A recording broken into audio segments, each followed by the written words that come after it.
ಸಾಮಾನ್ಯವಾಗಿ ಸಾತ್ವಿಕಾಭಿನಯ ಅಂದರೆ ಏನು ಅಂತ ನಿನ್ನೆ ತಿಳಿಸಿದ್ದಾಗಿತ್ತು.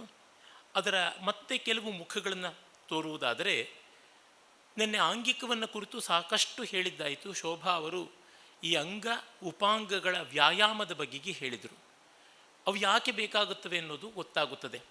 ಯಾಕೆಂದರೆ ನಮ್ಮ ಅಂತರಂಗದಲ್ಲಿ ಇರುವಂಥ ಭಾವವನ್ನು ಹೊರಗೆ ತೆಗೆಯೋದಕ್ಕೆ ಇರುವಂಥ ಸಾಧನ ಅದು. ಅಂತರಂಗದ ಭಾವ ಅದು ಸಾತ್ವಿಕ ಅಂತ ನಮಗೆ ಗೊತ್ತು. ನಮ್ಮ ಅತ್ಯಂತ ಸಹಜವಾದ ಸಾಮಾನ್ಯವಾದ ಎಲ್ಲ ಭಾವಗಳು ತುಂಬಿದಂತಹ ಆ ಅಂತರ್ದ್ರವ್ಯ ಜೀವಸ್ವರೂಪವೇ ಆ ಸಾತ್ವಿಕ. ಹಾಗಾಗಿ ಅದನ್ನು ಹೊರ ತೆಗೆಯೋದಕ್ಕೆ ಕೆಲವೊಂದು ತಂತ್ರಯುಕ್ತಿಗಳು ಬೇಕು. ಟೆಕ್ನಿಕ್ ಅಂತೀವಲ್ಲ, ಅದು ಮೈಯ ಮೇಲೆ ಕಾಣಿಸಿಕೊಳ್ಳಬೇಕು. ಅದನ್ನು ನಾವು ಗಮನಿಸಿದಾಗ ಆಂಗಿಕಕ್ಕೆ ಮಹತ್ವ ಇದೆ ಅಂತ ಗೊತ್ತಾಗುತ್ತದೆ. ಅಂದರೆ ಆಂಗಿಕದ ಪರಮ ಪ್ರಯೋಜನವೇ, ಆಂಗಿಕದ ಪರಮೋದ್ದೇಶವೇ ಒಳಗಿರುವ ಭಾವವನ್ನು ತೆಗೆಯೋದಕ್ಕೆ ಅಂತ.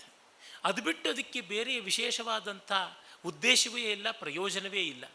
ಹೇಗೆ ಮಾತು ಒಳಗಿನ ಭಾವವನ್ನು ತೆಗೆಯೋದಕ್ಕೆ ಪ್ರಯೋಜನಕ್ಕೆ ಬರಬೇಕು, ಹಾಗೆ ಈ ಆಂಗಿಕವೂ ಕೂಡ ಆ ರೀತಿಯಲ್ಲಿ ಮಾಡಬೇಕಾಗುತ್ತದೆ.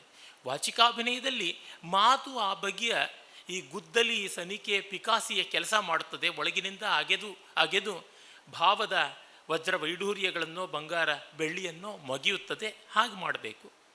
ಸಂಗೀತದಲ್ಲಿ ಅದೇ. ಶ್ರುತಿ ಲಯಗಳು ಏನಿವೆ ಅವುಗಳು ಒಳಗಿರ್ತಕ್ಕಂಥ ಭಾವವನ್ನು ಹೊರಗೆ ತೆಗೆಯಬೇಕು. ಶ್ರುತಿ ಲಯಗಳು ರಾಗ ತಾಳಗಳಾಗಿ ಆವಿರ್ಭವಿಸುತ್ತವೆ ಅಂತ ನಮಗೆ ಗೊತ್ತಾಗುತ್ತದೆ. ಹೀಗಿರುವಾಗ ಪಾತ್ರ ಮೊದಲು ಏನು, ಯಾವ ರೀತಿಯಾದದ್ದರ ಸ್ವರೂಪ ಸ್ವಭಾವ ಅನ್ನೋದನ್ನು ಕಲಾವಿದ ಅರ್ಥ ಮಾಡಿಕೊಳ್ಬೇಕು ಅಂತ ಎಲ್ಲರೂ ಹೇಳ್ತಾರೆ. ಪಾತ್ರ ಸ್ವಭಾವವನ್ನು ಅರ್ಥ ಮಾಡಿಕೊಂಡು ಗೊತ್ತಾಗುವುದು ಅಂತ. ಆದರೆ ಈ ವ್ಯಾಯಾಮಗಳು ಹೇಗೆ ಪ್ರಯೋಜನಕಾರಿಯಾಗುತ್ತವೆ? ನಿನ್ನೆ ನೋಡಿದ್ದೀವಿ ನಾವು. ಅದು ಯಾವುದೋ ಒಂದು ಪಾತ್ರಕ್ಕೆ, ಒಂದು ಸನ್ನಿವೇಶಕ್ಕೆ ಮಾಡದಂತೆ ಇತ್ತು ಅಂತ ಕೆಲವರಿಗೆ ಅನ್ನಿಸಬಹುದು. ಆದರೆ ಎಲ್ಲ ಪಾತ್ರಗಳಿಗೂ ಎಲ್ಲ ಸನ್ನಿವೇಶಗಳಿಗೂ ಆಗುವಂಥ ಚಲನೆಗಳನ್ನು ಪಾಠವಾಗಿ ಕೊಡೋಕ್ಕಾಗೋಲ್ಲ. ಉದಾಹರಣೆಗೆ ಸಾಹಿತ್ಯದಲ್ಲಿ ಬೇರೆ ಬೇರೆ ಭಾವಗಳಿಗೆ ಬೇಕಾಗಿರ್ತಕ್ಕಂಥ ಪದಗಳನ್ನು ಶಾಲೆಯಲ್ಲಿ ಅಧ್ಯಾಪಕರು ಕಲಿಸೋಕ್ಕಾಗೋಲ್ಲ. ಸಾಮಾನ್ಯವಾಗಿ ಅಕ್ಷರಗಳನ್ನು, ಪದಗಳನ್ನು ಕಲಿಸಿ ವಾಕ್ಯ ಜೋಡಣೆ ಮಾಡ್ತಾರೆ. ನೀವು ಇದರ ಮೇಲೆ ಆಯಾ ಸನ್ನಿವೇಶಗಳಿಗೆ ಬೇಕಾದಂತೆ ಇವುಗಳನ್ನು ಜೋಡಿಸಿಕೊಳ್ಳಿ ಮತ್ತು ಹೆಚ್ಚಿನದಕ್ಕೆ ನಿಘಂಟುವನ್ನು ನೋಡಿ ಅಂತ ಕರೀತಾರೆ. ಏನಾಗುತ್ತದೆ, ಯಾವುದೊಂದು ಮಾಡಿದ್ರೂ ಒಂದು ಭಾವ ಅಲ್ಲಿರುತ್ತದೆ.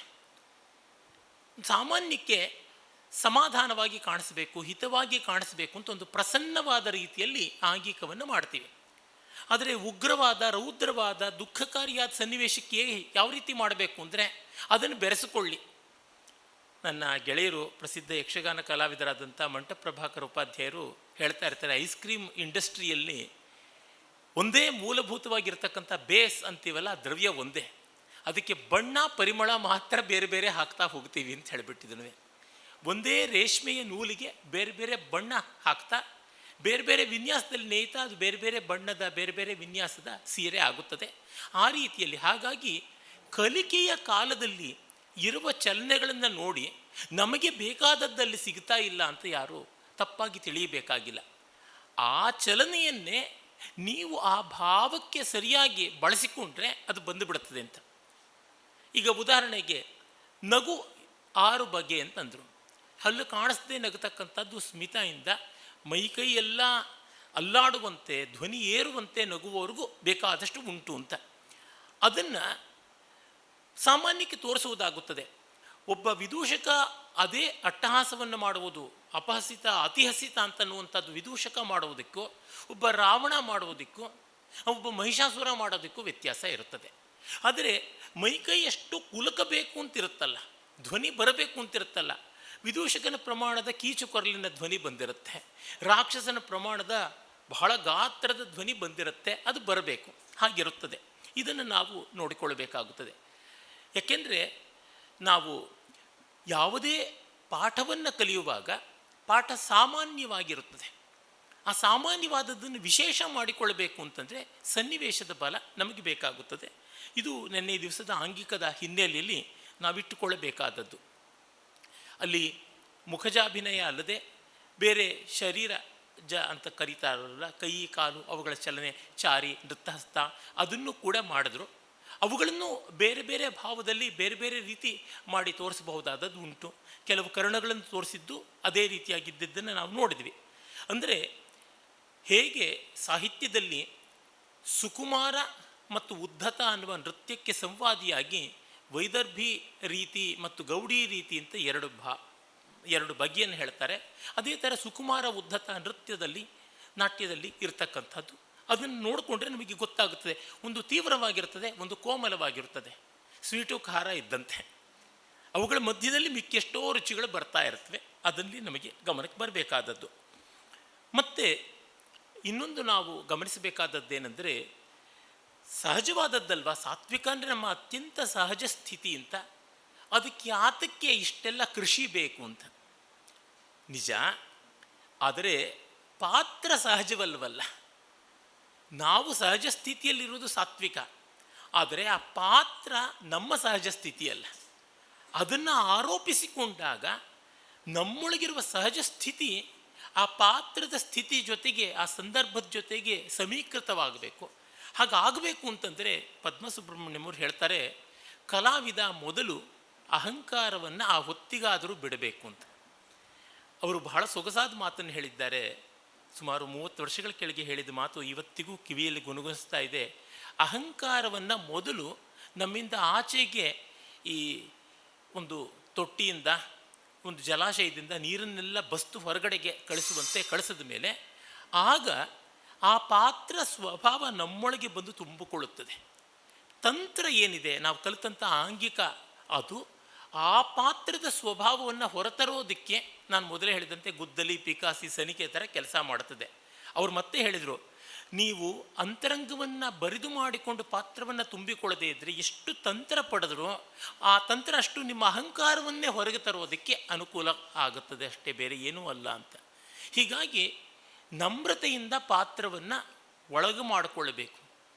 ನಮ್ರತೆ ಬರಬೇಕು ಅಂತಂದರೆ ಕಲಿಕೆಯ ಮನೋಧರ್ಮ ಬೇಕು ಅಂತ ಗೊತ್ತಾಗುತ್ತದೆ. ಇದು ಸಾತ್ವಿಕಾಭಿನಯ ಮಾತ್ರವಲ್ಲ, ಯಾವುದಕ್ಕೂ ಜೀವನದಲ್ಲಿ ಬೇಕಾದದ್ದು. ಒಂದನ್ನು ನಾವು ಮಾಡಿ ತೋರಿಸ್ತೀವಿ ಅಂದರೆ, ನಮ್ಮದಲ್ಲದನ್ನು ನಾವು ಮಾಡ್ತೀವಿ ಅಂದರೆ, ನಮ್ಮದಲ್ಲದ ಮೊದಲು ನಮ್ಮೊಳಗೆ ಬರಬೇಕು. ನಮ್ಮೊಳಗೆ ಬರೋದಕ್ಕೆ ಎಡೆ ಇರಬೇಕು, ಜಾಗ ಇರಬೇಕು. ಜಾಗ ಎಲ್ಲಿ? ಅಹಂಕಾರ ಒಂದೇ ಆಕ್ರಮಿಸಿಕೊಂಡು ಕೂತಿರುತ್ತೆ, ಅದನ್ನು ತಳ್ಳಬೇಕು ಅಂತ ಹೇಳ್ಬಿಟ್ಟು ಅಂತಂದಿದ್ರು. ಅದನ್ನು ನಾವಿಲ್ಲಿ ಜ್ಞಾಪಿಸಿಕೊಳ್ಳಬಹುದು. ಮತ್ತು ಲೋಕ ಪರಿಶೀಲನೆ ತುಂಬ ಮುಖ್ಯವಾಗುತ್ತದೆ ಅಂತ ತುಂಬ ಜನ ಹೇಳಿದ್ದಾರೆ. ನಾಟ್ಯಶಾಸ್ತ್ರದಲ್ಲಿ 3 ಪ್ರಮಾಣಗಳನ್ನು ಭರತ ಮಹರ್ಷಿ ಹೇಳೋದುಂಟು. ಕಲೆಗೆ 3 ಪ್ರಮಾಣ: ಲೋಕ, ವೇದ, ಅಧ್ಯಾತ್ಮ ಅಂತ. ಲೋಕ ಅಂದರೆ ಲೋಕ್ಯತೆ ಇತಿ ಲೋಕ, ಸುತ್ತಲೂ ಕಣ್ಣಿಗೆ ಕಾಣಿಸುವ ಇಡೀ ಜಗತ್ತು ಒಂದು ಪ್ರಮಾಣ. ಮತ್ತು ಆ ಜಗತ್ತನ್ನು, ನಮ್ಮ ತಿಳುವಳಿಕೆಯನ್ನು ಎಲ್ಲವನ್ನೂ ಸೇರಿ ಪರಂಪರೆ ಮಾಡಿಕೊಟ್ಟ ಶಾಸ್ತ್ರಕ್ಕೆ ವೇದ ಅಂತ ಕರಿತೀವಿ. ಅಂದರೆ ನಾವು ಎಲ್ಲವನ್ನೂ ನಾವೇ ಹುಡುಕಿ ತಿಳ್ಕೊಳ್ಳೋಕ್ಕಾಗೋಲ್ಲ. ಈಗ ಎಷ್ಟೋ ವಿಷಯಗಳು ನಾವೇ ಹೋಗಿ ಕಲಿತು ಅಭ್ಯಾಸ ಮಾಡೋಕ್ಕಾಗೋದಿಲ್ಲ. ಅದ್ರ ಬಗ್ಗೆ ಯಾರೋ ಬರೆದಿರುವಂಥ ಸಾಮಗ್ರಿ ಇರ್ತದೆ. ಹಾಗೆ ಪೂರ್ವ ಸೂರಿಗಳು ಅಂತ ಕರಿತೀವಿ, ಹಿರಿಯರು, ಹಿಂದಿನವರು, ಅವರು ತಮ್ಮ ಅನುಭವಗಳನ್ನು, ತಮ್ಮ ಪರಿಶೀಲನೆಯನ್ನು ಮಾಡಿಕೊಟ್ಟ ದಾಖಲೆಯನ್ನು ಶಾಸ್ತ್ರ ಅಂತ, ಆ ಅರ್ಥದಲ್ಲಿ ವೇದ ಅಂತ ಕರೀತಾರೆ. ಆಮೇಲೆ ನಮ್ಮ ಒಳಗಿನ ಸಂವೇದನೆ, ಅದು ಅಧ್ಯಾತ್ಮ ಅಂತ. ಸುತ್ತಲಿನ ಲೋಕ, ಪರಂಪರೆಯಿಂದ ಬಂದ ಜ್ಞಾನ, ನಮ್ಮೊಳಗಿನ ಸಂವೇದನೆ, ಇದು 3 ಕೂಡ ಕಲೆಗೆ ಪ್ರಮಾಣ ಅಂತಂದರು. ಅಂದರೆ ಲೋಕಕ್ಕೂ ಒಪ್ಪಿಗೆ ಆಗಬೇಕು, ಪರಂಪರೆಯಿಂದ ಬಂದ ಶಾಸ್ತ್ರಕ್ಕೂ ಒಪ್ಪಿಗೆ ಆಗಬೇಕು, ನಮಗೂ ಒಪ್ಪಿಗೆ ಆಗಬೇಕು. ಮನುಸ್ಮೃತಿಯಲ್ಲಿ ಒಂದು ಮಾತು ಬರ್ತದೆ, ಆರ್ಷಧರ್ಮೋಪದೇಶಂಚ ವೇದಶಾಸ್ತ್ರಾವಿರೋಧಿನ ಯಸ್ತರ್ಕೇಣ ಅನುಸಂಧತ್ತೆ ಸಧರ್ಮಂ ವೇದ ನೇತರಃ ವೇದೋಖಿಲೋ ಧರ್ಮಮೂಲಂ ಸ್ಮೃತಿಶೀಲೇ ಚ ತದ್ವಿದಾಂ ಆಚಾರಶ್ಚೈವ ಸಾಧೂನಾಂ ಆತ್ಮನಸ್ತುಷ್ಟಿರೇವಚ ಅಂತ. ವೇದ ಎಲ್ಲಕ್ಕೂ ಧರ್ಮಕ್ಕೆ ಮೂಲ, ಪರಂಪರೆಯಿಂದ ಬಂದ ಜ್ಞಾನದ ಮಹಾರಾಶಿ. ಮತ್ತು ಅದನ್ನು ನೆನೆಸಿಕೊಂಡು ಆ ವೇದವನ್ನು ಜ್ಞಾಪಕದಲ್ಲಿಟ್ಟುಕೊಂಡು ಬಂದಂಥವರು ಋಷಿಗಳು. ಅವರು ತಮ್ಮ ಅನುಭವಗಳನ್ನು, ತಮ್ಮ ವೇದ ವ್ಯಾಖ್ಯಾನಗಳನ್ನು ಮಾಡಿದ್ದಾರೆ, ಅದು ಸ್ಮೃತಿ. ಆಮೇಲೆ ಇವೆಲ್ಲವನ್ನೂ ಬಳಸಿಕೊಂಡು ನಡೆದಂಥ ಸದಾಚಾರಿಗಳಾಗಿದ್ದಾರೆ. ಆಚಾರಶ್ಚೈವ ಸಾಧೂನಾಂ, ಸಜ್ಜನರ ನಡವಳಿಕೆ. ಕೊನೆಗೆ ಆತ್ಮನಸ್ತುಷ್ಟಿರೇವಚ, ನಮ್ಮ ಅಂತರಂಗದ ಸಮಾಧಾನ. ಇಷ್ಟು ಬೇಕು. ಅಂದರೆ ಏನು? ಶಾಶ್ವತವಾದ ಸತ್ಯ ಒಂದು, ಆ ಸತ್ಯದ ಬೆಳಕಿನಲ್ಲಿ ತಮ್ಮ ತಮ್ಮ ಸತ್ಯಗಳನ್ನು ಕಂಡುಕೊಂಡಂಥ, ಆ ಸತ್ಯವನ್ನು ವಿವರಿಸಿದಂಥವರು, ಮತ್ತು ಸತ್ಯವನ್ನು ಬಾಳತಕ್ಕಂಥವರು. ನಾವು ನಮ್ಮ ಸಂವೇದನೆಯನ್ನು ಇಟ್ಕೊಳ್ಳೋದು, ಇದಿಷ್ಟಕ್ಕೂ ಪ್ರಾಮಾಣ್ಯ ಇದೆ. ಅಂದರೆ ಅಷ್ಟನ್ನು ನಾವು ಒಟ್ಟಿಗೆ ಸೇರಿಸಿಕೊಂಡಿದ್ದೀವಿ. ಹೀಗೆ ನೋಡಿದಾಗ ಈ ಅಧ್ಯಾತ್ಮ ಅಂತ ಒಂದು ಪ್ರಮಾಣ ಹೇಳಿದಾರಲ್ಲ, ನಮ್ಮ ಸಂವೇದನೆ ಅದು ಬಹಳ ಮುಖ್ಯ. ಅದರಿಂದಲೇ ಒಬ್ಬ ಕಲಾವಿದನಿಗೂ ಇನ್ನೊಬ್ಬ ಕಲಾವಿದನಿಗೂ ಭಿನ್ನತೆ ಇರುತ್ತದೆ, ಆದರೆ ವಿರುದ್ಧತೆ ಇರುವುದಿಲ್ಲ, ವೈರುಧ್ಯ ಇರೋದಿಲ್ಲ, ಭಿನ್ನತೆ ಇರುತ್ತದೆ ಅಷ್ಟೇ. ಹಾಗಾಗಿ ಅವರವ್ರು ಮಾಡಿದ್ದನ್ನು ನೋಡೋದಕ್ಕೆ ಕೇಳೋದಕ್ಕೆ ಅಂತ ನಾವು ಧಾವಿಸ್ತೀವಿ. ಒರಿಜಿನಾಲಿಟಿ ಅಂತೀವಲ್ಲ, ಸ್ವಂತಿಕೆ ಅಂತೀವಲ್ಲ, ಅದು ಹಾಗೆ ಬರುತ್ತದೆ ಅಂತ ಗೊತ್ತಾಗುತ್ತದೆ. ಅದರಿಂದ ಲೋಕ ಪರಿಶೀಲನೆ ಬಹಳ ಮುಖ್ಯ. ನನಗೆ ಒಂದು ನೆನಪಾಗುತ್ತದೆ, ಈ ಹಸುಗಳು, ಎತ್ತುಗಳು ಇವೆಲ್ಲ ಮೈಯ ಒಂದು ಭಾಗವನ್ನು ಮಾತ್ರ ಕೆಲವೊಮ್ಮೆ ಆಡಿಸುತ್ತವೆ, ಕೆಲವೊಮ್ಮೆ ಕಂಪನಗೊಳ್ಳುವಂತೆ ಮಾಡುತ್ತವೆ. ಈ ಒಂದು ಸಣ್ಣ ಕಲ್ಲು ಹರಳನ್ನು ಎಸೆದರೆ ಒಂದು ಹಸುವಿನ ಕರುವೋ ಅಥವಾ ಒಂದು ಎತ್ತೋ ಆ ಮಟ್ಟಕ್ಕೆ ಸಣ್ಣಗೆ ಗಡಗಡನೆ ನಡಗಿಸುತ್ತದೆ. ಅದು ಎಷ್ಟು ಅಸಾಮಾನ್ಯವಾದ ಮೈಮೇಲಿನ ಹತೋಟಿ! ಇಡೀ ಮೈಯನ್ನಲ್ಲ, ಇಡೀ ಮೈಯನ್ನು ನಡಗಿಸ್ಬೋದೇನೋ, ಒಂದು ಸಣ್ಣ ಭಾಗ, ಒಂದು ಅಂಗೈಗಲದ ಚರ್ಮದ ಭಾಗ ನಡಗಿಸುತ್ತದೆ.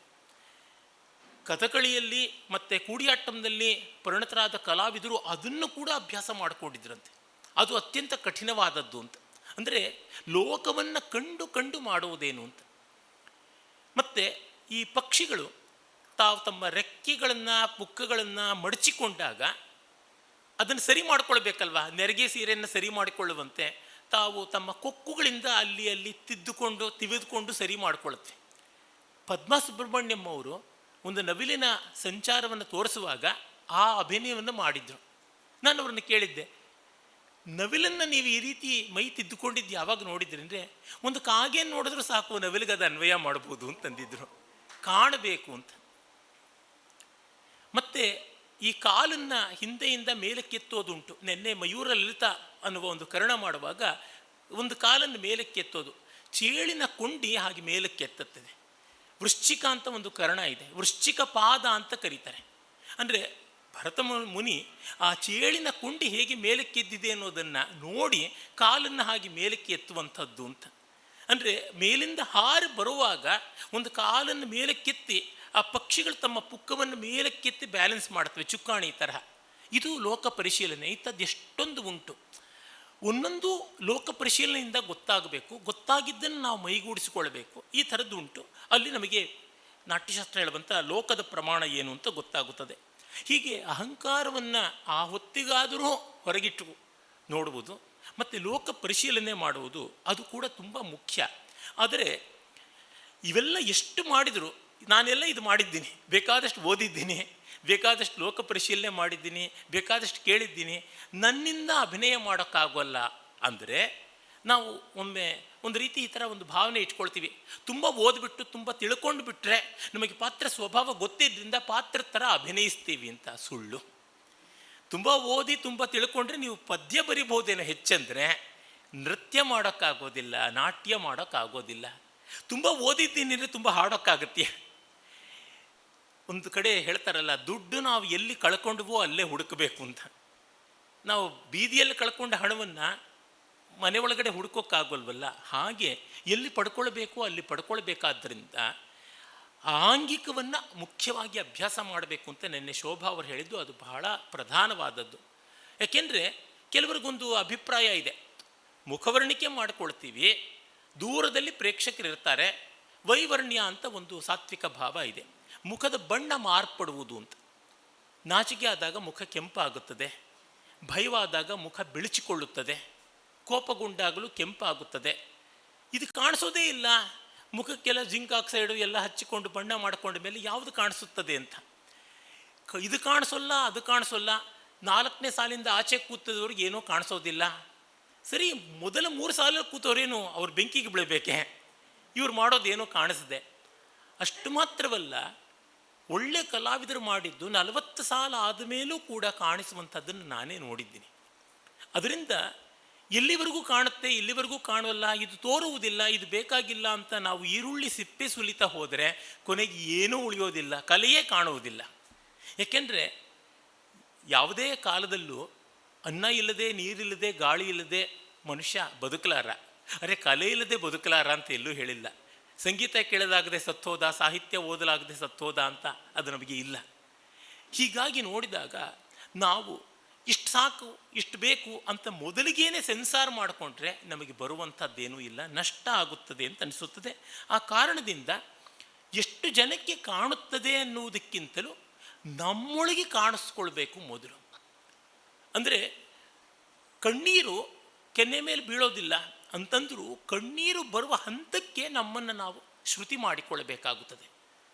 ಅದೇ ತರಹ ನಾಚಿಕೊಳ್ತಾ ಇದ್ದೀನಿ ಕೆನ್ನೆಗೆ, ಆಗಲೇ ಕೆಂಪು ಬಣ್ಣ ಹಚ್ಚಿದ್ರಿಂದ ಕಾಣದೇ ಇದ್ದರೂ ತೊಂದರೆ ಇಲ್ಲ ಅಂತಂದರೆ ಮಾಡಿಸಿಕೊಳ್ಳಬೇಕು. ಇಲ್ಲೇ ಮಂಟಪರು ಬಂದಿದ್ದಾರೆ, ನಾನು ಅವರ ಸಾತ್ವಿಕ ಭಾವದ ಬಗ್ಗೆ ಹೇಳ್ತೀನಿ. ಭರತ ಕೊಡುವಂಥ 8 ಸಾತ್ವಿಕ ಭಾವ ಅಂತಿದೆ. ಈ ಸ್ಥಾಯಿ ಭಾವಗಳು 8, ವ್ಯಭಿಚಾರಿ ಭಾವಗಳು 33, ಇನ್ನು ಸಾತ್ವಿಕ ಭಾವ ಮತ್ತೆ 8 ಅಂತ ಭರತ ಹೇಳಿದ, ಒಟ್ಟು 49. ಇದಕ್ಕೆ ಹೆಚ್ಚು ಕಡಿಮೆ ಇನ್ನೂ ಯಾರು ಸೇರಿಸ್ಬೋದೇನೋ, ಇವನ್ ಯಾವುದು ಕಳೆಯೋಕ್ಕಾಗೋದಿಲ್ಲ. ಅದರೊಳಗೆ ಒಂದು ಸಾತ್ವಿಕ ಭಾವ ಅಂತ ಯಾಕೆ ಹೇಳಿದ್ರು ಅಂದರೆ, ಅವು ನಮ್ಮ ವಶದಲ್ಲಿ ಇಲ್ಲ ಅಂತ. ಇಂಗ್ಲೀಷ್ನಲ್ಲಿ ಇನ್ವಾಲೆಂಟ್ರಿ ಅಂತ ಕರೀತಾರೆ. ಕಣ್ಣೀರು ನಮ್ಮ ವಶದಲ್ಲಿ ಇರೋಲ್ಲ, ತಾನಾಗಿ ಬರಬೇಕು. ಕಣ್ಣಿಗೆ ಸ್ವಲ್ಪ ಈರುಳ್ಳಿ ಸಿಪ್ಪೆ ಹಾಕ್ಕೊಂಡ್ರೆ, ನಿಂಬೆಹಣ್ಣಿನ ರಸ ಹಾಕ್ಕೊಂಡ್ರೆ ಬರ್ಬೋದೇನೋ, ಗ್ಲಿಸರಿನ್ ಹಾಕ್ಕೊಂಡ್ರೆ ಬರುತ್ತೆ. ಹಾಗಲ್ಲದೆ ತಾನಾಗಿ ಕಣ್ಣೀರು ಬರೋಲ್ಲ. ಅದು ಹೋಗಲಿ, ರೋಮಾಂಚನ ಬರೋಲ್ಲ. ಅಶ್ರು, ವೈವರ್ಣ್ಯ, ವೇಪತು, ನಡುಕ, ರೋಮಾಂಚ, ಸ್ತಬ್ಧ, ಮೂರ್ಛೆ ಆಗತಕ್ಕಂಥದ್ದು, ಇವೆಲ್ಲ ಕೂಡ ಸಾತ್ವಿಕ ಭಾವಗಳು ಅಂತ ಭರತ ಹೇಳಿದ್ದಾನೆ. 8 ಸಾತ್ವಿಕ ಭಾವಗಳು ಅಂತ. ಮಂಟಪುರ ರೋಮಾಂಚನದ ಸಾತ್ವಿಕ ಭಾವವನ್ನು ನಾನು ಜಾನಕಿ ಜೀವನ ಅಂತನ್ನುವ ಏಕವ್ಯಕ್ತಿ ಯಕ್ಷಗಾನದಲ್ಲಿ ಸೀತೆ ಅಗ್ನಿಪ್ರವೇಶ ಮಾಡುವ ಮುನ್ನ ರಾಮನನ್ನು ಆಕ್ಷೇಪ ಮಾಡ್ತಾಳೆ. ನೀನು ಆವತ್ತು ಶಿವಧನುಸ್ಸಿನ ಹುರಿಯನ್ನು ಎಳೆದು ಅದನ್ನು ಹೆದೆ ಏರಿಸಿ ಕಟ್ಟುವ ಕಾಲದಲ್ಲಿ ಬರಿಯ ಒಂದು ಬಿಲ್ಲಿನ ಹುರಿಯನ್ನು ಎಳೆದದ್ದಲ್ಲ, ನನ್ನ ಹೃದಯವನ್ನೇ ಎಳೆದು ಆ ಬಿಲ್ಲನ್ನು ಮುರಿದ ಮೇಲೆ ನನ್ನ ಪಾಣಿಗ್ರಹಣ ಮಾಡಿದೆಯಲ್ಲ, ಆಗ ಎದ್ದ ರೋಮಾಂಚನ ಈಗಲೂ ನನ್ನ ಮೈಯಿಂದ ಇಳಿದಿಲ್ಲ ಅಂತ. ಅಂದಾ ಶಿವಧನುವಿನ ನೂಲೊಂದಂ ಸೆಳೆದಿರನ್ನೊಲವಂ ಚಂದದಿ ಪಿಡಿದಾಕರದ ಸ್ಪಂದಂ ನಿಂತಿಲ್ಲವಿನ್ನು ಮೈ ಮನದೊಳ್ಳಂತ ಪದ್ಯ ಬರ್ತದೆ. ಆ ರೋಮಾಂಚನ ಇನ್ನೂ ಇಳಿದಿಲ್ಲ ಅನ್ನುವಾಗ ಮಂಟಪರ ಮೈ ರೋಮಾಂಚಿತವಾಗ್ತಾ ಇತ್ತು. ನಾನು ಹತ್ತಿರದಲ್ಲಿದ್ದು ನೋಡ್ತಾ ಇದ್ದೆ. ಇದು ಒಂದು ಪ್ರದರ್ಶನ ಅಲ್ಲ, ಅನೇಕ ಪ್ರದರ್ಶನದಲ್ಲಿ ನೋಡಿರ್ತಕ್ಕಂಥದ್ದು. ಅದವರು ಮಾಡಿಕೊಳ್ಳಬೇಕು ಅಂತ ಮಾಡಿದ್ದಲ್ಲ. ಯಾರು ಈಗ ರೋಮಾಂಚನ ಮಾಡ್ಕೋಬೇಕು ಅಂದರೆ ಆಗೋಲ್ಲ, ಪಾತ್ರವನ್ನು ಅಂತರಂಗದಲ್ಲಿ ತಂದುಕೊಂಡಾಗ ಆಗತಕ್ಕಂಥದ್ದು. ಈ ರೀತಿಯಾಗಿ ಸಾತ್ವಿಕ ಭಾವಕ್ಕೆ ನಾವು ಪಾತ್ರವನ್ನು ತಂದುಕೊಳ್ಳಬೇಕು ಅಂತ ಒಂದಾದರೆ, ಆ ಪಾತ್ರವನ್ನು ಒಳಗಿಂದ ಹೊರಗೆ ತಂದುಕೊಳ್ಳೋದಕ್ಕೆ, ಹೊರಗೆ ತೆಗೆಯೋದಕ್ಕೆ ಮತ್ತೊಂದಿಷ್ಟು ಆಂಗಿಕ ಅನ್ನೋದು ಬೇಕಾಗುತ್ತದೆ ಅಂತ ನಮಗೆ ತಿಳಿಯುತ್ತದೆ. ಮತ್ತು ಆ ನೋಡುವುದರೊಳಗೆ ಒಂದು ತೀವ್ರತೆ ಬೇಕು, ಪರಿಶೀಲನಾ ದೃಷ್ಟಿ ತುಂಬ ಬೇಕು. ಸೂಪರ್ಫಿಷಿಯಲ್ ಅಂತೀವಲ್ಲ, ಮೇಲಕ್ಕೆ ನೋಡಿದರೆ ಪ್ರಯೋಜನವಾಗೋಲ್ಲ.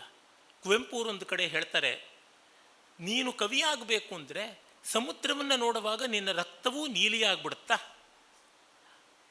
ಕಾಡನ್ನು ನೋಡುವಾಗ ನೆತ್ತರ್ ಪಸುರುಗಟ್ಟುವನ್ನೆಗಂ, ರಕ್ತ ಹಸುರುಗಟ್ಟುವಂತೆ ನೀನು ನೋಡಬಲ್ಲೆಯ, ಹಾಗೆ ನೋಡುವುದಿದ್ದರೆ ಇನ್ನು ಕವಿ ಆಗ್ತೀಯಾ, ಇಲ್ಲದೇ ಇದ್ರೆ ಇಲ್ಲ ಅಂತ. ಇದು ದೊಡ್ಡ ಆದರ್ಶ.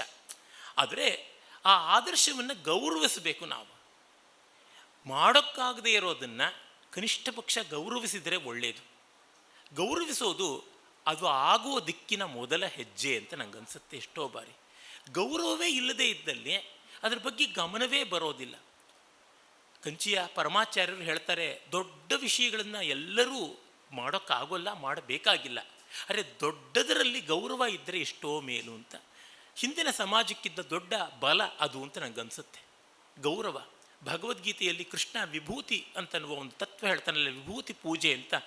ಯದ್ಯದ್ ವಿಭೂತಿ ಮತ್ಸತ್ವಂ ಶ್ರೀಮದೂರ್ಜಿತಮೇವ ತತ್ತಜೇವಾವ ಗಚ್ಚತ್ವಂ ಮಮತೇಜೋಂಶ ಸಂಭವಂ ಅಂತ. ಎಲ್ಲಿ ಯಾವುದು ದೊಡ್ಡದಿದೆ ಅದನ್ನು ಕಂಡು ಪ್ರಾಮಾಣಿಕವಾಗಿ ಮಣಿದರೆ ಅದರ ಒಂದು ಭಾವ ನಮಗೆ ಬರುತ್ತದೆ. ಅದು ಖಂಡಿತ ಬರುವಂಥದ್ದು.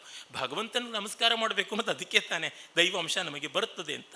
ಇವೆಲ್ಲ ಸಾತ್ವಿಕದಲ್ಲಿ ತುಂಬ ಪ್ರಯೋಜನವಾಗುವಂಥದ್ದು. ಮತ್ತು ತುಂಬ ಸನ್ನಿವೇಶದಲ್ಲಿ ಮಗ್ನತೆ ಬಂದುಬಿಟ್ರು ಮೈಮರವಿಯಿಂದ ಔಚಿತ್ಯ ತಪ್ಪುತ್ತದೆ, ಅದು ಎಲ್ಲರಿಗೂ ಗೊತ್ತಿದೆ. ಹಾಗೆ ಅಂತ ಔಚಿತ್ಯವನ್ನು ಕಾಪಾಡಿಕೊಳ್ಳಬೇಕು ಅಂತ ತುಂಬ ಎಚ್ಚರದಲ್ಲಿದ್ದರೆ ಎಚ್ಚರ ಒಂದೇ ಇರುತ್ತೆ, ಒಳ್ಳೆಯ ಕನಸು ಬರೋಲ್ಲ. ಕಲೆ ಒಳ್ಳೆಯ ಕನಸು. ಹೀಗಾಗಿ ತಾದಾತ್ಮ್ಯವೂ ಬೇಕು, ತಾಟಸ್ಥ್ಯವೂ ಬೇಕು. ಶ್ರೀರಾಮಕೃಷ್ಣ ಪರಮಹಂಸರು ಬಹಳ ಸುಂದರವಾಗಿ ಹೇಳ್ತಾ ಇದ್ರು, ನಾನು ಪರಮಾತ್ಮನಲ್ಲಿ ಒಂದಾಗುವ ಅದ್ವೈತದಲ್ಲಿ ಮುಳುಗೋಕ್ಕೂ ಇಷ್ಟಪಡೋಲ್ಲ, ಅಲ್ಲಿಂದ ಬೇರೆ ಇರುವ ದ್ವೈತಕ್ಕೂ ಇಷ್ಟಪಡೋದಿಲ್ಲ. ಜೇನು ತುಂಬಿದ ಬಟ್ಟಲ ಒಳಗೆ ಬಿದ್ದರೆ ನೊಣಕ್ಕೆ ಸಾವು, ಹೊರಗಿದ್ದರೆ ಜೇನಿಲ್ಲ, ಬದುಕಿದ್ದು ಪ್ರಯೋಜನವಿಲ್ಲ. ಹಾಗಾಗಿ ಅಂಚಿನಲ್ಲಿ ನಿಂತು ಬಾಯನ್ನು ಚಾಚಿ ಜೇನನ್ನು ಹೀರುವ ನೊಣದಂತೆ ನಾನು ಆ ಭಗವತ್ ಸತ್ಯ ಸ್ವಾರಸ್ಯವನ್ನು ಅನುಭವಿಸ್ತಾ ಈ ಜಗತ್ತಿನಲ್ಲಿ ಪ್ರತ್ಯೇಕತಾ ಭಾವವನ್ನು ಇಟ್ಟುಕೊಂಡಿದ್ದೀನಿ ಅಂತಂತಾರೆ. ಈ ಒಂದು ಸಾಮರಸ್ಯ ಒಂದು ವಿಶಿಷ್ಟವಾದ ಅದ್ವೈತ, ವಿಶಿಷ್ಟ ಅದ್ವೈತ. ಇದು ದರ್ಶನಗಳ ದೃಷ್ಟಿಯಿಂದ ಹೇಳ್ತಾ ಇಲ್ಲ, ಅದೊಂದು ಆಗೇ ಆಗದೆ ಇರ್ತಕ್ಕಂಥದ್ದು ಬೇಕು ಅಂತ ನಮಗೆ ಗೊತ್ತಾಗುತ್ತದೆ. ಇದು ಅಭ್ಯಾಸದಿಂದಲೇ ಬರುವುದು, ಅಭ್ಯಾಸದಿಂದಲೇ ಬರತಕ್ಕಂಥದ್ದು, ಬೇರೆ ಯಾವುದರಿಂದಲೂ ಇಲ್ಲ. ಹೇಗೆ ಬರುತ್ತದೆ? ಅಭ್ಯಾಸದಿಂದ ನಮಗೆ ಈ ಮೈ ಮೇಲಿನ ಚಿಂತೆ ಇರೋದಿಲ್ಲ. ಏನು ಮಾಡಬೇಕು, ಹೇಗೆ ಮಾಡಬೇಕು, ಲಯ ಯಾವ ಥರ ಮಾಡಬೇಕು, ಎಷ್ಟು ಅಳವಿಗೆ ನಗಬೇಕು, ಎಷ್ಟು ಅಳವಿಗೆ ಕೈ ಎತ್ತಬೇಕು, ಎಷ್ಟು ಅಳವಿಗೆ ಕಾಲೆತ್ತಬೇಕು, ಇದಾಗದೆ ಅಭ್ಯಾಸದಿಂದ ಆಗುತ್ತದೆ. ಆದರೆ ಅಭ್ಯಾಸ ಯಾಂತ್ರಿಕವಾಗಿ ಬಿಟ್ಟಾಗ ಸಾತ್ವಿಕ ಹೊರಟೋಗುತ್ತೆ. ಅಭ್ಯಾಸವು ಪ್ರತಿ ಬಾರಿಯೂ ಕೂಡ ಇದು ಹೊಸದೇನೂ ಅನ್ನುವ ಕುತೂಹಲ ಇಟ್ಟುಕೊಳ್ಳುವಂತೆ ಆಗಬೇಕು. ಇದು ಮತ್ತೆ ಸಂದಿಗ್ಧತೆ, ಇದೊಂದು ಸುಂದರವಾದ ಸಂದಿಗ್ಧತೆ.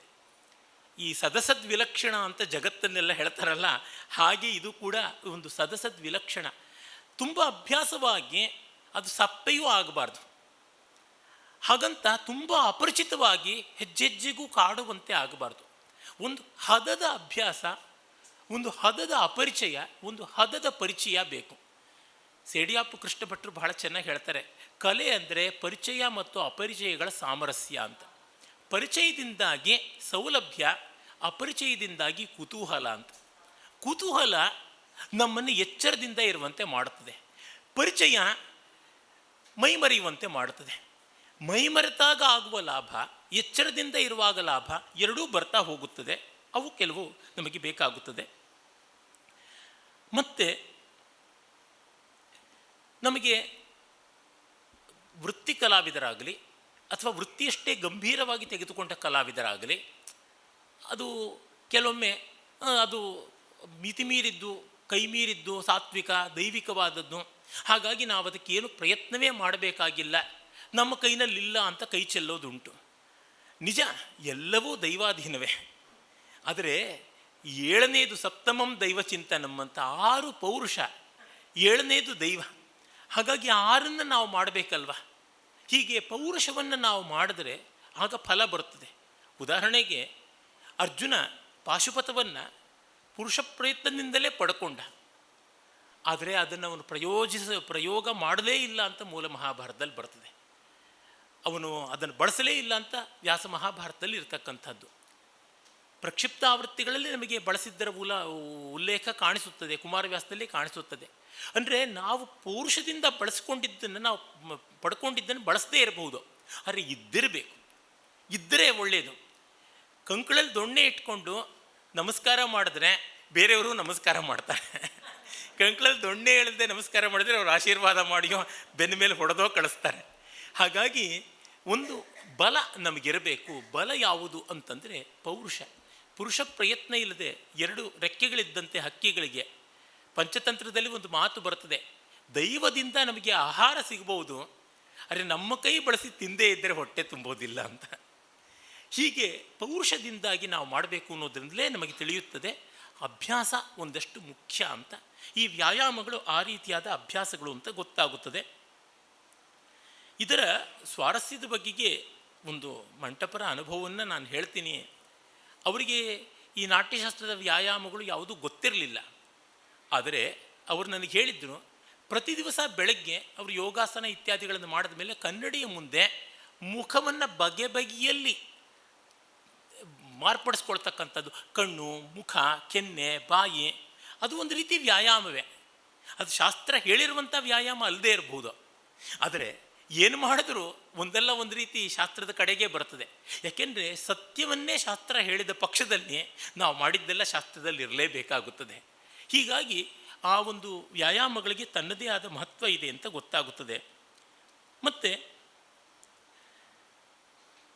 ಈ ನಾಟ್ಯಶಾಸ್ತ್ರದಲ್ಲಿ ಬರುವ ವಿವರಗಳು ಸ್ವಲ್ಪ ಭಾರ, ಹೆಸರುಗಳು ತುಂಬ ಇವೆ ಅಂತ ಅನಿಸುತ್ತವೆ. ಹೆಸರುಗಳು ಇರೋದು ಜ್ಞಾಪಕ ಇಟ್ಟುಕೊಳ್ಳೋ ಸೌಲಭ್ಯದಿಂದ.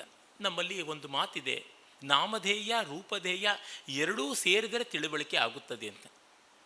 ಒಬ್ಬ ವ್ಯಕ್ತಿ, ಕಲಾವಿದರಿಗೆಲ್ಲ ತುಂಬ ಪರಿಚಯ ಇರುತ್ತೆ, ಬಹಳಷ್ಟು ಜನ ಅಭಿಮಾನಿಗಳಿರ್ತಾರೆ. ಎಲ್ಲಿಯೋ ಬಂದು ಮಬ್ಬು ಬೆಳಕಿನಲ್ಲಿ ನಮಸ್ಕಾರ ಮಾಡಿಬಿಟ್ಟು ನಾವು ಇಂಥವ್ರು ಅಂತ ಹೇಳಿರ್ತಾರೆ. ಮತ್ತೆಲ್ಲೋ ಹಗಲು ಪೇಟೆಯಲ್ಲಿ ಸಿಗ್ತಾರೆ.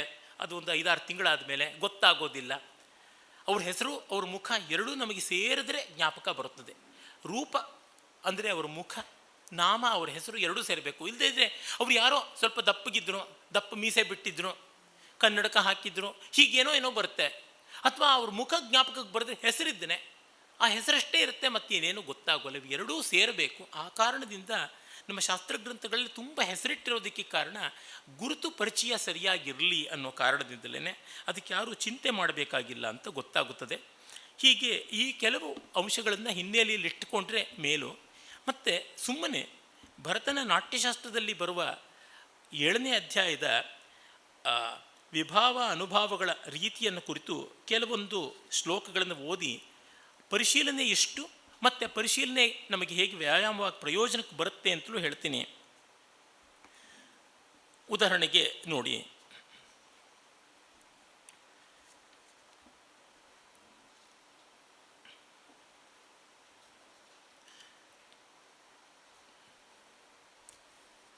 ರೋಮಾಂಚ ಎಲ್ಲೆಲ್ಲಿ ಉಂಟಾಗುತ್ತದೆ, ಹೇಗೆ ಉಂಟಾಗುತ್ತದೆ ಅಂತ ಹೇಳ್ತಾನೆ. ಶೀತ ಕ್ರೋಧ ಭಯ ಶ್ರಮ ರೋಗ ಕ್ಲಮ ತಾಪಜಂಚ ವೈವರ್ಣ್ಯಂ ಸ್ಪರ್ಶ ಭಯಶೀತ ಹರ್ಷೈ ಕ್ರೋಧಾದ್ ರೋಗಾಚ್ಚ ರೋಮಾಂಚ ಅಂತ. ವೈವರ್ಣ್ಯ ಮುಖದ ಬಣ್ಣ ಮಾರ್ಪಡುವುದು, ತುಂಬ ಚಳಿಯಾದರೆ, ಕೋಪ ಬಂದರೆ, ಭಯವಾದರೆ, ಆಯಾಸವಾದರೆ, ರೋಗವಾದರೆ, ಬಳಲಿಕೆ ಆದರೆ, ಮತ್ತು ಬಿಸಿಲಿನ ಪ್ರಭಾವ ಹೆಚ್ಚಾದರೆ, ನಾಚಿಕೆ ಆದರೆ, ಈ ಎಲ್ಲ ಸಂದರ್ಭಗಳಲ್ಲಿ ಮುಖದ ಬಣ್ಣ ಮಾರ್ಪಡುತ್ತೆ ಅಂತ.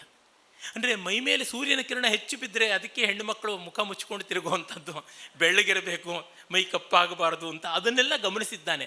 ಚಳಿಯಲ್ಲಿ ಮೈ ಬೆಳಚಿಕೊಳ್ಳುತ್ತದೆ, ಚರ್ಮದ ಬಣ್ಣ ಮಾಸುತ್ತದೆ, ಇವು ಕೂಡ ನಮಗೆ ಗೊತ್ತಿದೆ. ಹೀಗೆಲ್ಲ ಇನ್ನು ರೋಮಾಂಚ ಯಾವುದೋ ಒಂದು ವಿಶಿಷ್ಟವಾದ ಸ್ಪರ್ಶ ಆದರೆ, ಭಯವಾದರೆ, ಚಳಿ ಆದರೆ, ಸಂತೋಷವಾದರೆ, ಕೋಪ ಬಂದರೆ, ರೋಗ ಬಂದರೆ, ಹೀಗೆಲ್ಲ ಆದಾಗ ರೋಮಾಂಚನ ಆಗುತ್ತದೆ ಅಂತ ಕಾರಣಗಳನ್ನೆಲ್ಲ ಹೇಳಿದ್ದಾನೆ. ಇಷ್ಟು ಬಗೆಯ ಕಾರಣಗಳನ್ನು ಹೇಳಿದ್ದಾನೆ ಅಂತ ನಮಗೆ ಗೊತ್ತಾಗುತ್ತದೆ. ಇನ್ನು ಯಾವ ಚಲನಗಳು ಹೇಗೆ ಯಾವ ರೀತಿಯಲ್ಲಿ ಬರುತ್ತವೆ ಅಂತ ಅನ್ನೋದನ್ನು ತೋರಿಸುವಂಥದ್ದು ನೋಡಿ. ಚಿಂತೆ ಎನ್ನುವ ಭಾವವನ್ನು ಹೇಗೆ ತೋರ್ಪಡಿಸಬೇಕು ಅಂತ. ಸ್ವಚ್ಛ್ವಾಸೈರ್ ನಿಶ್ವಸಿತೈ ಸಂತಾಪಶ್ಚೈವ ಹೃದಯ ಶೂನ್ಯತೆಯ ಅಭಿನೇತವ್ಯ ಚಿಂತ ಮೃಜಾವಿಹೀನೈರ್ ಅಧೃತ್ಯಾಚ ಅಂತ. ಉಸಿರನ್ನು ನಿಟ್ಟುಸಿರು ಬಿಡುವುದರಿಂದ ಮತ್ತು ಬೆವರ್ತಾ ಇರುವುದನ್ನು ತೋರಿಸೋದ್ರಿಂದ, ಎದೆಲ್ಲ ಬರಡಾಗಿದೆ ಅಂತ ತೋರಿಸೋದ್ರಿಂದ, ಶರೀರದಲ್ಲಿ ಯಾವುದೇ ಅಲಂಕಾರ ಮಾಡಿಕೊಳ್ಳೋದಕ್ಕೆ ಆಸಕ್ತಿ ತೋರಿಸದೇ ಇರೋದ್ರಿಂದ, ಮತ್ತು ನಿಲುವಿನಲ್ಲಿ ಸ್ಥಿರತೆ ಇಲ್ಲದೆ ಇರೋದ್ರಿಂದ, ಗೊಂದಲ ಮುಖದಲ್ಲಿ ತೋರಿಸೋದ್ರಿಂದ, ಹೀಗೆಲ್ಲ ಮಾಡೋದ್ರಿಂದ ಚಿಂತೆಯನ್ನು ತೋರಿಸ್ಬೋದು ಅಂತ. ಇನ್ನು ನೆನಪನ್ನು ಹೇಗೆ ಮಾಡಿಕೊಳ್ಳೋದು, ಸ್ಮೃತಿ, ಅದನ್ನು ಹೇಳ್ತಾನೆ. ಎಷ್ಟು ಸೊಗಸಾಗಿದೆ. ಸ್ಮೃತಿರ್ನಾಮ ಸುಖ ದುಃಖ ಕೃತಾನಾಂ ಭಾವಾನಾಂ ಅನುಸ್ಮರಣಂ ಸಾಚ ಸ್ವಾಸ್ಥ್ಯ ಜಗನ್ಯ ರಾತ್ರಿ ನಿದ್ರಾಚ್ಛೇದ ಸಮಾನ ದರ್ಶನ ಉದಾಹರಣ ಚಿಂತಾಭ್ಯಾಸಾದಿಭಿರ್ ವಿಭಾವೈ ಸಮುತ್ಪದ್ಯಂತೆ ತಾಮ್ ಅಭಿನಯಚ್ಚ ಶಿರಕ್ಕಂಪ ಅವಲೋಕನ ಭ್ರೂ ಸಮುನ್ನಮನಾದಿಭಿ ಅನುಭಾವೈ ಅಂತ. ಚಿಂತೆ ಆಗಿ ಹೋದ ಸುಖ ದುಃಖಾತ್ಮಕವಾದ ಸ್ಮರಣೆ, ಆಗಿ ಹೋದ ಸುಖ ದುಃಖಾತ್ಮಕವಾದ ಘಟನೆಗಳನ್ನೆಲ್ಲ ಜ್ಞಾಪಿಸಿಕೊಳ್ಳುವಂಥದ್ದು ಸ್ಮರಣೆ. ಮತ್ತು ಈ ಸ್ಮರಣೆ ಹಲವು ಬಗೆಯಿಂದ ಆಗಬಹುದು. ಅದನ್ನು ಹೇಗೆ ತೋರಿಸ್ಬೇಕು ಅಂತಂದರೆ, ತಲೆಯನ್ನು ಅಲ್ಲಾಡಿಸೋದು ಅಂತ. ನಾವು ನೆನಪು ಮಾಡ್ಕೊಳ್ಳೋ ಅದು ಹಾಗಲ್ವಾ ಅಂತಂತೀವಿ. ಮತ್ತು ಕೈ ಆಡಿಸೋದ್ರಿಂದ, ಹುಬ್ಬುಗಳನ್ನು ಏರಿಸಿ ಇಳಿಸೋದ್ರಿಂದ, ಈ ರೀತಿಯಾದ ಆಂಗಿಕವಾದ ಚಟುವಟಿಕೆಗಳಿಂದ ಮಾಡಬೇಕಾಗುತ್ತದೆ ಅಂತ. ಪ್ರತಿಯೊಂದನ್ನು ನೋಡಿದಾಗಲೂ ಗೊತ್ತಾಗುತ್ತದೆ ಒಳಗಿನ ಭಾವನೆಗೆ ಒಂದು ಶರೀರದ ಚಲನೆ ಇದೆ ಅಂತ. ಈ ತಲೆಯಲ್ಲಾಡಿಸ್ತಕ್ಕಂಥದ್ದು ಅನೇಕ ವಿಧದಲ್ಲಿ ಮಾಡಬಹುದು. ಚಿಂತೆಗೆ ಒಂದು ಬಗೆಯಲ್ಲಿ ಬರ್ತದೆ, ಆಸ್ವಾದ ಮಾಡಿದಾಗ ಆಹಾ ಅಂತ ತಲೆ ತೂಗಿಸೋದು ಒಂದಾಗಿರುತ್ತೆ. ಹೀಗೆ ತಲೆಯಲ್ಲಾಡಿಸೋದು ಯಾವುದು? ಧೂತ. ಚಿಂತೆ ಬಂದಾಗ ಹೀಗೆ ಯಾರೋ ತಲೆಯಲ್ಲಾಡಿಸೋದಿಲ್ಲ. ಅದೊಂದು ರೀತಿ ಕಂಪಿತ ತುಂಬ ಹೆಚ್ಚಾದ ರೀತಿಯಲ್ಲಿರುತ್ತದೆ ಸಾಮಾನ್ಯಕ್ಕೆ. ಅಂದರೆ ನಮಗೆ ಈ ತಲೆನ ಹಿಂಗೆ ಕೈಯಿಂದ ಹಿಡ್ಕೊಳ್ಳೋದು ಮತ್ತೊಂದು, ಇದನ್ನು ಭರತ ಹೇಳಿಲ್ಲ, ಲೋಕದಲ್ಲಿ ನೋಡಿದ್ರೆ ಗೊತ್ತಾಗುತ್ತೆ. ಗೋವಿಂದ ಪೈಗಳು ನೆನಪಾಗದೇ ಹಿಂಗೆ ಮುಷ್ಟಿಯಿಂದ ತಲೆಗೆ ಒಮ್ಮೆ ಹೊಡ್ಕೋತಾ ಇದ್ರಂತೆ, ಆ ತಕ್ಷಣ ಜ್ಞಾಪಕಕ್ಕೆ ಬರ್ತಾ ಇತ್ತಂತೆ. ಅಂದರೆ ಈ ಥರದ್ದು ಎಷ್ಟೊಂದು ಲೋಕವನ್ನು ಕಂಡು ಓದಿ ಮಾಡಬಹುದಾದದ್ದು ಅಂತ ನೋಡಿದ್ರೆ ನಮಗೆ ಗೊತ್ತಾಗುತ್ತದೆ. ಮನಸ್ಸಿನ ಯಾವುದೂ ಕೂಡ ಮೈಯ ಇನ್ಯಾವುದೋ ರೀತಿಯಿಂದ ತೋರಿಸಬಹುದಾದದ್ದು, ಮಾತಿನಿಂದ ಧ್ವನಿಯಿಂದ ನಾವು ಹೇಳಬಹುದು, ಅದು ಕೂಡ ಅಭಿನಯವೇ. ಯಾಕೆಂದರೆ ವೈಶ್ವರ್ಯ ಅಂತನ್ನುವುದನ್ನು ಸಾತ್ವಿಕ ಭಾವಗಳಲ್ಲಿ ಒಂದು ಅಂತ. ಧ್ವನಿ ಗೊಗ್ಗರಾಗೋದು, ಧ್ವನಿ ಕೀಚಲಾಗತಕ್ಕಂಥದ್ದು, ಧ್ವನಿ ಒಣಗುವುದು, ಇದನ್ನು ಕೂಡ ಹೇಳಿದ್ದಾನೆ. ಅದರಿಂದ ತೋರಿಸ್ಬೋದು, ಅದು ಒಂದು ವಾಚಿಕ ಆಯಿತು, ಇದೊಂದು ಆಂಗಿಕ ಆಯಿತು. ಇವೆಲ್ಲವೂ ಕೂಡ ಸಾತ್ವಿಕಕ್ಕೆ ಬರ್ತದೆ. ಹೀಗೆ ನೋಡಿದರೆ ತುಂಬ ವಿಷಯಗಳು ನಮಗೆ ಅಭಿನಯಕ್ಕೆ ಒದಗುವಂಥದ್ದಾಗಿವೆ.